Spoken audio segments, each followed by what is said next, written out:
Blog Talk Radio.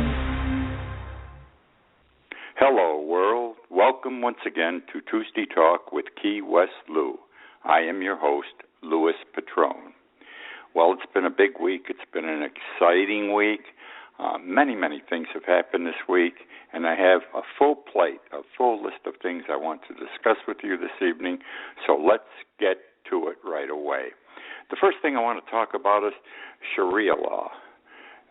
You may recall that about 4 years ago, I wrote an article for Amazon.com on the issue.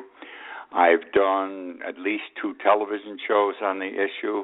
I've written at least 1 column. I have mentioned it in several blogs, and I also gave it a chapter in the book I published, The World Upside Down. Sharia law is the law that Muslims use. It's based upon the Quran, their interpretation of the Quran. It is Islamic law, and that is what they live by. But it's not what we live by. I warned, this is bad. It's going to hit our courts. Many national broadcasters, Joe Scarborough, for example, says, never be in our courts. Our judges here will make sure it doesn't happen. Well, within 6 months, 3 different states, 3 courts in 3 different states were applying Sharia law because they believed it applied under the circumstances. Now we have a Sharia law court in the United States. In Dallas, Texas, there is a Sharia law court. Dallas has a community of Muslims. They created a private court to dispense justice to their people. There are 4 judges. It's voluntary. The Muslims may come before the court if they want to. If they don't, they do not have to. They all go. It applies only Sharia law. It does not apply American civil or criminal law. It refers to itself as a tribunal. If you look in the dictionary, a tribunal is a court or a forum for justice. The men who dispense the justice are described and called judges. Primarily, they handle civil matters right now, family disputes and business matters, and some workplace disputes. This is not, well, how do I put this? I'm disappointed in Texas. I'm disappointed in Dallas. Texas, you know, is the home of the brave, the land of the free. They think they're pretty tough. They have a big-time governor, Rick Perry, who's running for the Republican nomination for president again. He's the man that a couple of years ago said if the federal government didn't straighten out, he was going to have Texas secede from the Union.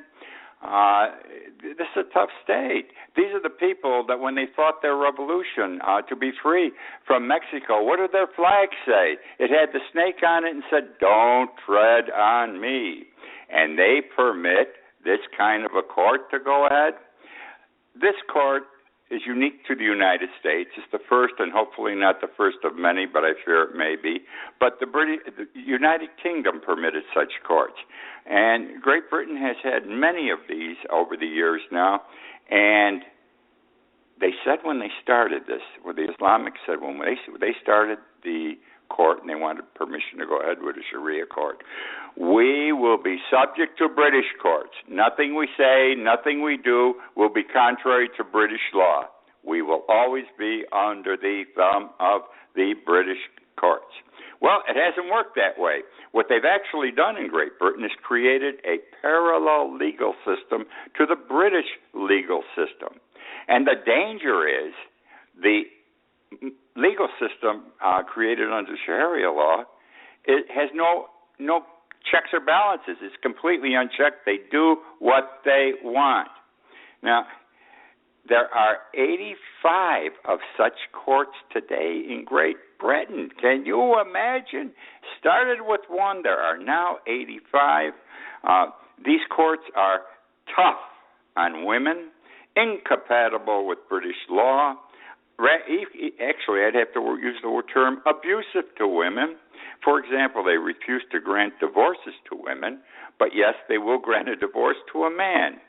They freely and easily and many times take children away from the mother. A husband under Sharia law can have 4 wives, and the court goes along with this and condones it, whereas a woman can only have one husband. Can you imagine? 4 wives, but only one husband. Spousal abuse in the Muslim world is big. The Sharia courts look the other way.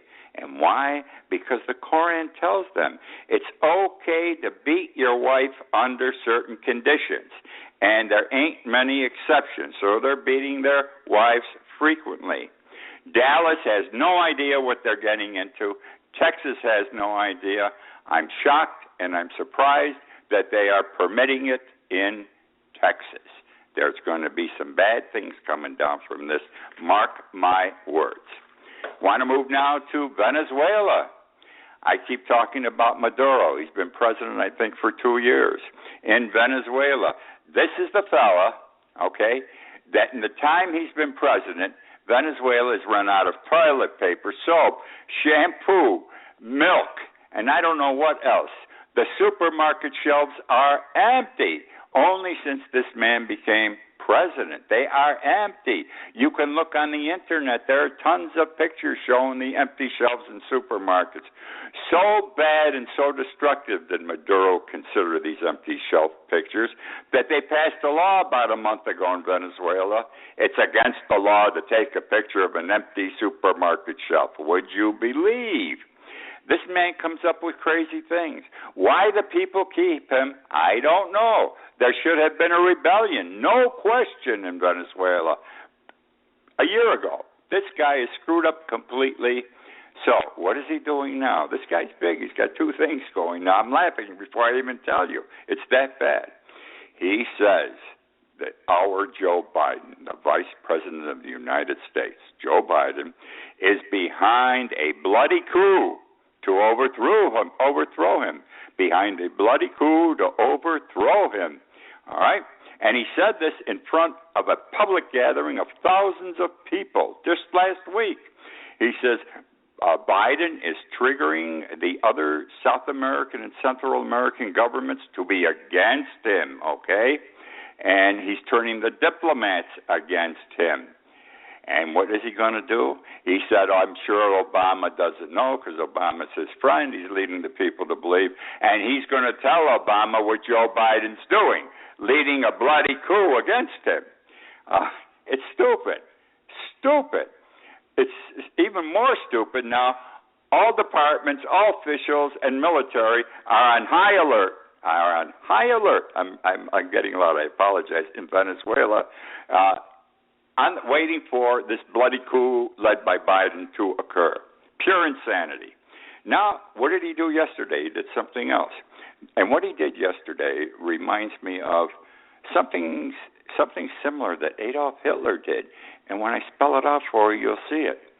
Yesterday, Maduro called the store owners and businessmen to a big meeting because we've got to resolve this problem. Let me tell you how bad it is. No food in the stores, okay? People can't buy. Can you imagine no toilet paper? No milk for the babies? Anyhow, how bad it is. It's so bad that if you go on the internet again, you will see pictures of the people protesting in Venezuela.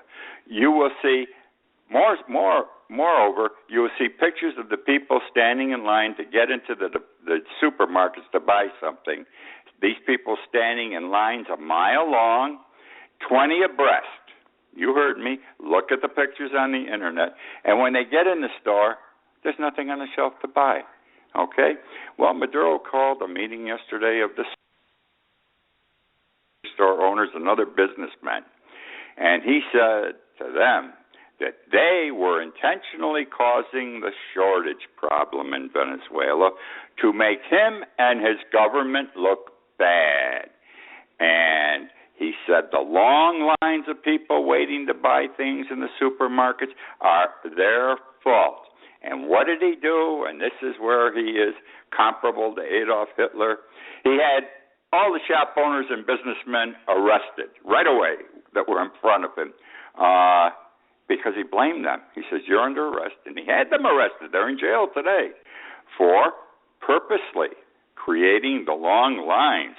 He claimed, and listen to how this was done. He claimed the businessmen provoked the people. What they did was they cut back on the cashiers in the supermarket by 25% to intentionally create the long lines. This guy is nuts. He's trouble. He's ruining his country. Hugo Chavez was a god when he was there. We didn't think he was a god, but he was a good president. He took care of his people. He nationalized the oil. He nationalized the refineries. He took them over under the ownership of the government. He sent a check every month to his people for several years out of the oil profits. This guy has brought poverty to his country. They had toilet paper under Chavez. They had milk. They had shampoo, et cetera, et cetera. So that's the story of Maduro and Venezuela today. I want to talk about Greece for a moment. A lot's going on in Greece right now, and it's big. I apologize again for saying this the way I say it, but I was in Greece 3 years ago. I was in Greece 2 years ago for extended periods of time, 2 or 3 months at a time. And I got to know the Greek people, the Greek way of life. And I love the Greek people, by the way. They are so nice, so friendly. And they've been under the thumb of austerity. And, they're in trouble. They borrowed, Greece as a nation borrowed all this money from the Euro Union and can't pay it back. Germany is really the power behind the throne in the Euro Union because they were making a hell of a lot of money, and they loaned it to all these countries who can now pay it back. And if it isn't paid back now, Germany today happens to be in trouble. They're not the same company they were 5, 10, and 15 years ago. They're having economic problems. They are on the edge of a recession, and if Germany doesn't collect this debt from countries like Greece, Germany's going to go down the tubes economically. Bad things coming. But I want to talk about how these loans were made, these big loans, devastating loans. Capitalism, because they think they're capitalistic. The Euro Union considers itself capitalistic. Germany, one of its members, considers itself capitalistic. Greece considers itself capitalistic. Well, capitalism is clear.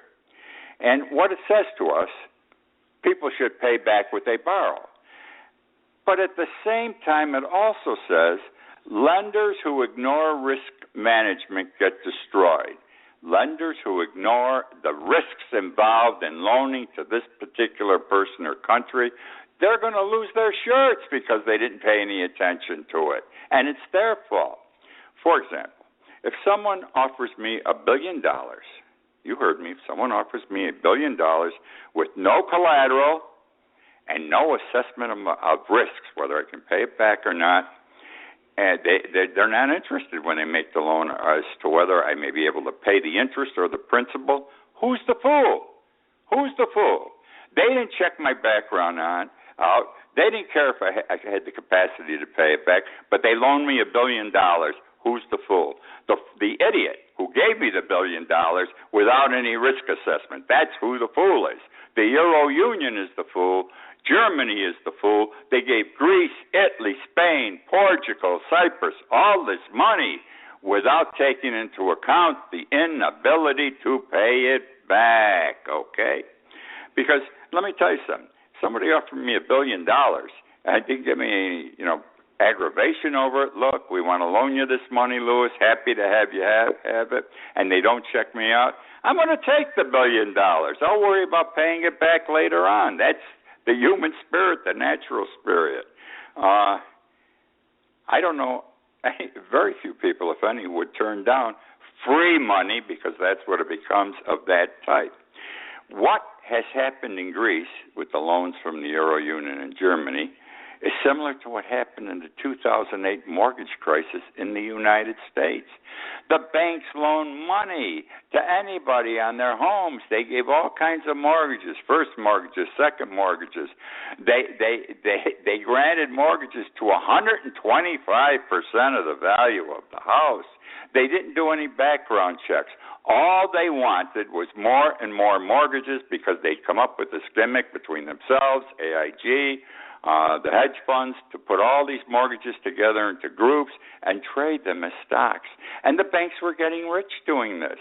But at the same time, there comes a day of truth. There comes a day of reckoning. And when the people couldn't pay back anymore, the banks started crying and got very severe. The banks of America have screwed the American public. There's 1 million plus mortgages still out there, unpaid, that have not been resolved. People have been tossed out of their homes, set on their butts economically. And why? Because the banks were pigs. No one's ever gone to jail for this at the bank end. Bank CEOs and presidents are making $20 million, $40 million, in excess of $100 million a year today, whereas millions of people in the United States have lost their homes. Okay? I say about this loaning and who you loan to, Lewis says, the primary responsibility is on the lender to not offer loans to marginal borrowers or those at high risk of defaulting. Makes sense. If I'm loaning the money, I'm not going to give you $1, $1,000, or $1 billion if you don't have the capacity to pay it back. Very simple. Very simple. But they didn't pay any attention. They did not in the United States. They did not with the Euro Union and Germany, as regards specifically at this time Greece. What's going to happen now? Well, I wrote a chapter on this in my book, The World Upside Down. I've talked about it on my TV show. I've talked about it on this show before. I have a major column coming out in tomorrow's Conch Life, which is a local newspaper here in Key West, on the subject of what's going to happen. And basically, here's what I think is going to happen. Greece is not going to be able to pay them back. Greece may want to make a deal, 50 cents on the dollar or something. If the Euro Union doesn't go, or Greece may say, we're not going to pay it all. Because I believe the only way this problem is going to be resolved is the Euro Union has to eat the debt, give total forgiveness, because Greece, Italy, etc., they're never going to pay this debt up. Not in my life, their children's life, their grandchildren's lives. So what's going to happen? We're going to have a worldwide recession. Because if the Greeks decide screw you with their new government, and they will, this is a radical left government, they will, Germany's going to totter. They're going to fall over the cliff. They're into recession big time. So are several other European nations who have a good economy. This is going to create a worldwide recession because the Euro Union is going to go down. Major countries like Germany are going to go down, and it's going to spread all over the world, not just in Europe. We are on the edge of a worldwide recession. And don't laugh, because I've been talking about this for 3 years. I've written about it more than once, and it's in the article I got coming out tomorrow on Conch Life. It's this. We could have war. I have said for 3 years, if we have another world war, if we have World War III, it will not start in the Middle East. It will start between Greece and Germany. I've been saying that for 3 years because if Greece doesn't pay back, they can't pay back, and they don't agree somehow to pay back money they haven't got. The Germans are going to have to go to war with Greece to get the money, or hopefully get the money, because otherwise Germany's in big-time trouble, just as Greece is now. And so I've said you're going to have a recession maybe, or you're going to have a war, or you could have both. Now, Greece is doing a hell of a job with this election they had January 25th because they elected a new party, Syriza party. They are the radical left. They are so far to the right as liberals that normal liberals, progressive, don't agree with what they're doing. They're radical. They're worse than on the right. If you go to the far right, the Tea Party conservatives, they're worse than them. They are more extreme than them. But they won. They won big, the party. 2 or 3 years ago, they were next to nothing. I don't even know if they existed 3 years ago. This may be a startup. Their leader, who's going to be prime minister, is only 40 years old. Well, Spain. Now, Spain owes money to the Euro Union and Germany. It's this way. Greece is the biggest debtor. Italy is second. And Spain is third. Oh, big money. Spain has been under auto-austerity too. They are anti-austerity now. They don't not want to be under austerity anymore because they have to lay off people. People are out of work. People can't buy food. It's really bad. You have to go over to Greece. I haven't been to Spain, but I've been to Greece enough times. The people are hurting big time. You can see it. This past Sunday, there was a rally in Spain. And do you want to know something? The rally, and this is no BS, had hundreds of thousands of people.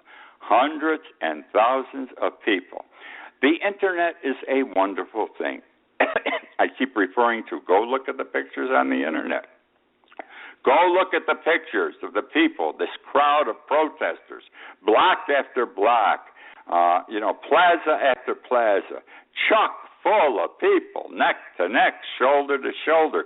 And every one of them described this as hundreds of thousands of people were present protesting because a new radical left party has come into existence, just as one did in Greece. This one just got started 6 months ago. It's called Podemos, Podemos. It means we can. And they hope that they're going to carry the day for Spain, like the new Liberal Party is going to carry the day for Greece. Everybody feels this Liberal Party, extreme radical Liberal Party in Greece is going to succeed, going to cause a lot of aggravation and problems, but they're going to succeed in getting rid of this austerity problem. And they believe in Spain they got to get rid of it. And this new radical left party that just got started, Podemos, We Can, whose leader is a 36-year-old political science professor, are going to take over the government also in Spain. And I'll tell you something, they're inspired by Greece. They're going to take the momentum of Greece. They're going to use it to carry the day for themselves in Spain. And I want to tell you what I think. I think they will do it. I think the radical left is going to win in Spain also. What does that mean? There's no question it's the end of the Euro Union. If Greece pulls out or doesn't get along with the Euro Union, they stop using the Euro Union might survive. But if two major countries do it and say, we're not going to use the Euro anymore, and up yours, Euro Union, we're no longer going to be a part of you, the Euro Union cannot survive. And many countries, such as Germany, who were pigs, they were pigs in granting the money that they knew couldn't be collected. They thought they were going to get it back easily, and now for the last 10 years they've been playing bankers, hard-ass bankers. The people of Greece and Spain and Italy hate the Germans. They hate them. When I was to some protests 3 years ago and 2 years ago in front of Parliament in Athens. I wrote about those also. They were huge, and I walked amongst the people. I didn't understand Greek, but I understood this. Every time Merkel's name was mentioned, Prime Minister of Germany, the people, young and old, middle-aged, spit on the ground. Almost 100% of them would spit on the ground every time her name was mentioned. That tells you how these people feel. I think if Greece gets out of the Euro Union and then Spain follows, it's the end of the Euro Union. Which now brings me to, I read something on the internet today that was very interesting. It's just a sentence, and I want to read it to you, share it with you. We just had Groundhog Day, and the groundhog saw a shadow, so now we're going to have 6 weeks more of winter. And I'm always talking about climate change. I'm one of those people who believes we had climate change, and we better start taking care of it because it's going to take probably 50 years to resolve the problem before we have more and bigger snowstorms, more and bigger hurricanes, more and bigger tsunamis. Do you follow me? Why are all these things happening all of a sudden? Here's the quote. Only in America do we accept predictions from a rodent. A groundhog is a rodent. But deny climate change evidence from scientists. Only in America do we accept predictions from a rodent, but deny climate change evidence from scientists. It's true. Okay, I want to go to Washington State now.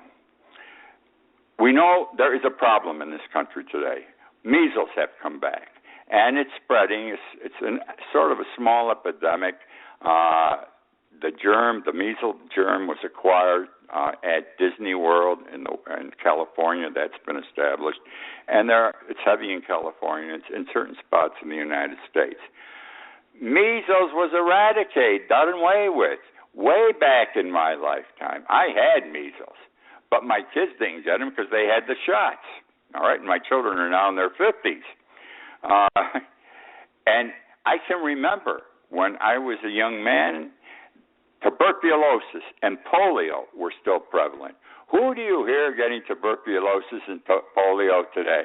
Because we vaccinate people. We vaccinate our kids against everything. Well, what's happened now is that we are coming into a group of people that didn't have the life experience what I did to see what measles did, to see polio, tuberculosis, and everything else. And they're saying, gee whiz, do my kids really need it? Nobody gets this measles anymore, or whatever they're talking about. And some parents don't like shots. They don't like vaccines. They think their children are going to get sick and die. They may become autistic and all that. Well, and this is a problem now because certain states, if not all states in the Union, mandate shots for children, vaccinations for children. We're going to go to Tacoma, Washington. Jamie Smith. She is a foster mother of 5. Recently, her newest foster child is a baby born in December. She's had the child for 3 weeks now.